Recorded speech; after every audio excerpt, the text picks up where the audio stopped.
জিনা করার শাস্তি কোরআন হাদিসে আছে না নাই? জোরে কথা কয় না।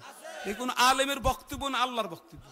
তবে আল্লাহর কোরআনে আয়াতটা যে ফইরা যায়, আপনি শুনবেন না, কোনোদিন শুনবেন না। দেখেন আমি আয়াত, একটা আয়াত পড়ি।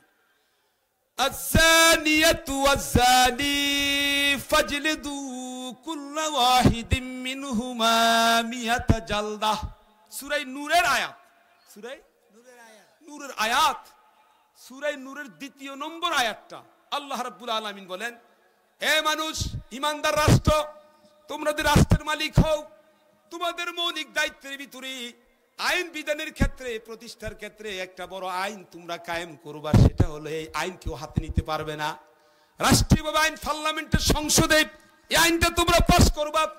ব্যভিচারিণী যদি অবিবাহিত হয়, ব্যভিচার যদি অবিবাহিত পুরুষ ছেলে মেয়ে জিনার কাজ করে, আর যদি 4 জন সাক্ষী সরাসরি দেখে, তাহলে ওই 2 জন যুবতী এবং যুবককে প্রকাশ্য ময়দানে ইসলামী শাসন অনুপাতে রাষ্ট্রীয় আমিরের অর্ডার নিয়ে, খলিফাতুল মুসলিমিনের অর্ডার দেওয়ার পরে ওই 2 জনকে প্রকাশ্য ময়দানে চাবুক দিয়ে 100 বেত্রাঘাত দেওয়া লাগবে।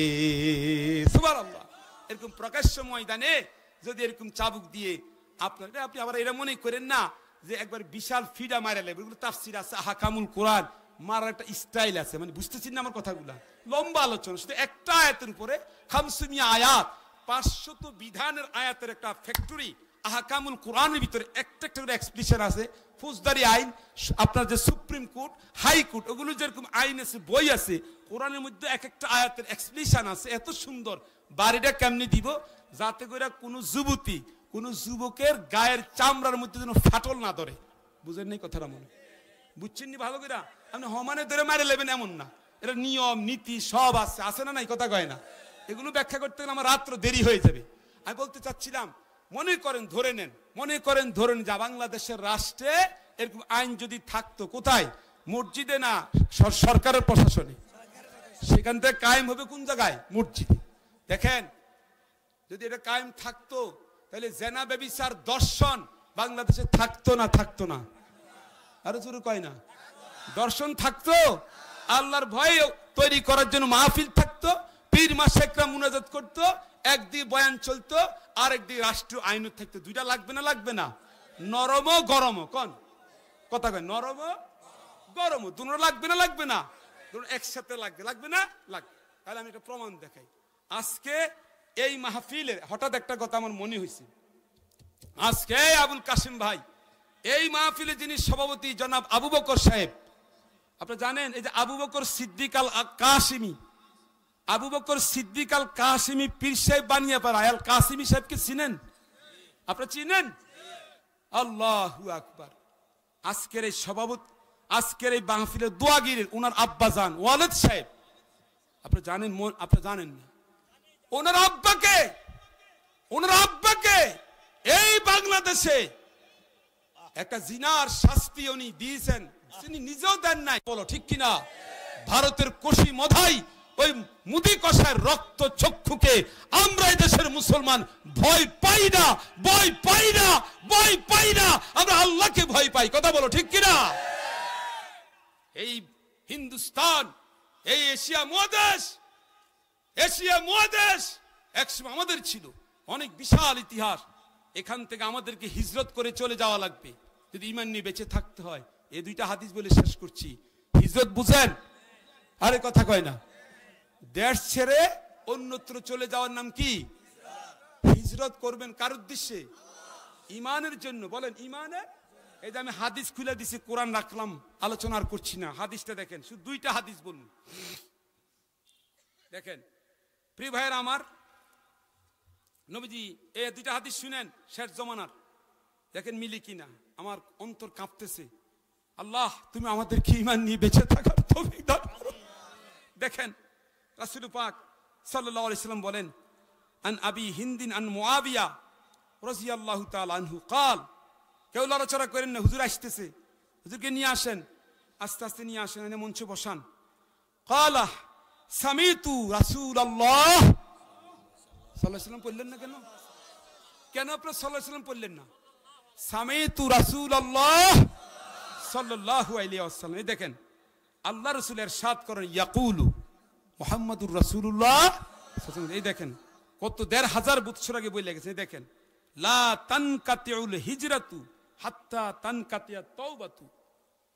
এই পৃথিবী থেকে দ্বীনের জন্য, ইসলামের উপরে টিকে থাকার জন্য হিজরতের রাস্তা বন্ধ হবে না। হিজরত করা লাগবে না, লাগবে না? এই হাদিসের ব্যাখ্যা বুঝেন। কতক্ষণ নবীজি বলছেন হাত্তা তাতলু আশ-শামসু মিন মাগরিব। আমি কিন্তু হাদিস সরাসরি মুখস্থ বললেও পারতাম। এরপরে আসেন, এরপরে হাদিসটা দেখেন। আবু দাউদ, ভালো করে শুনেন, দাঁড়ান আস্তে আস্তে দেখাইতেছি আপনাদেরকে। হাদিসগুলো খুব মজার হাদিস, এত মনোযোগ দিয়ে শুনে রাখবেন এবং প্রতি মুহূর্তে আল্লাহর কাছে কান্নাকাটি শুরু করে দেন। ইমানের সাথে নিজেদের ছেলে মেয়েদেরকে, ভবিষ্যতের যারা সন্তান, তাদেরকে ইসলামে থাকার জন্য তাদেরকে প্রস্তুতি গ্রহণ করার সুযোগ করে দিবেন। কথা কোন ঠিক কিনা? কারণটা কি দেখেন, এই যে দেখেন এই হাদিসটা এবার দেখেন। আন আব্দুল্লাহ ইবনে আমর রাদিয়াল্লাহু তাআলা আনহু قال সামিতু রাসূলুল্লাহ সাল্লাল্লাহু আলাইহি, সবাই মুখ খুলে সাল্লাল্লাহু আলাইহি ওয়াসাল্লাম বলেন না কেন? সাল্লাল্লাহু আলাইহি ওয়াসাল্লাম বলার সাথে সাথে মানাজির হাসান গিলানি রাহিমাহুল্লাহ বলেন, তুমি যখন মান কারা হাদিসান, একটা হাদিস পড়ো, ফাকান্নামা ইয়াতাকাল্লামু মা'আন নবী সাল্লাল্লাহু আলাইহি ওয়াসাল্লাম, তুমি যেন সরাসরি নবীর সাথে কথা বলো। হিজরাতুন বাদা হিজরাত, হিজরতের পর হিজরত শুরু হয়ে যাবে শেষ জামানায়। হিজরতের পর হিজরত কি শুরু হয়ে যাবে? কথা খেয়াল করেন। কি আপনি কি আপনার নিজ দেশে থাকতে পারবেন? না, এই সমাজে থাকতে পারবেন না। আমি বুখারী শরীফ থেকে আপনাকে দেখাইতেছি, এখনই দেখাবো। দেখেন হিজরত, দেখেন হিজরত মানে আপনার নিজ বাড়ি ঘর। আপনি আচ্ছা বলেন তো, বর্ণা টর্নেডো আসলে আপনি কি বাড়ি ঘরে থাকতে পারবেন? তো আপনি আগুন শুরু হয়ে যাবে চতুর্দিকে, আগুন চতুর্দিকে বোমা বর্ষণ শুরু হয়ে যাবে আপনার উপরে, আপনি থাকতে পারবেন না ইসলাম নিয়ে।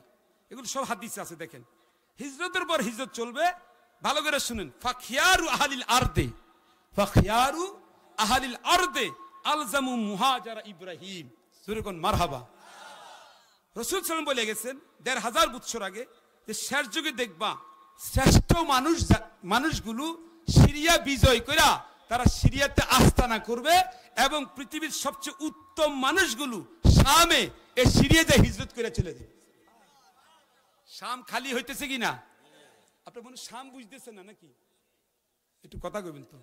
শাম বুঝেন না? না, ওই যে সিরিয়া যেটা, এটাই কি মানে সিরিয়ার আগের নামটা ছিল কি এ শাম। শাম, সাম, হাম, এটা নূহ আলাইহিস সালামের ছেলে। কার ছেলে? লম্বা এক বিশাল আলোচনা। ওই যে মহাপ্লাবনের পর যখন পৃথিবীতে সেমেটিক সাম, হাম, ইয়াফেস তারা যখন আবার আবাস করছিল এই অঞ্চলগুলো, এই সাম থেকে শাম, শাম থেকে সিরিয়া।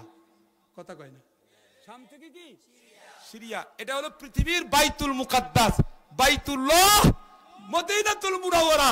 আরেকটা মসজিদ আমাদের শামে, বাইতুল মুকাদ্দাস, বাইতুল মুকাদ্দাস। দেখেন আসরা বিআবদিহি লাইলাম মিনাল মসজিদিল হারাম ইলাল মসজিদিল আকসা।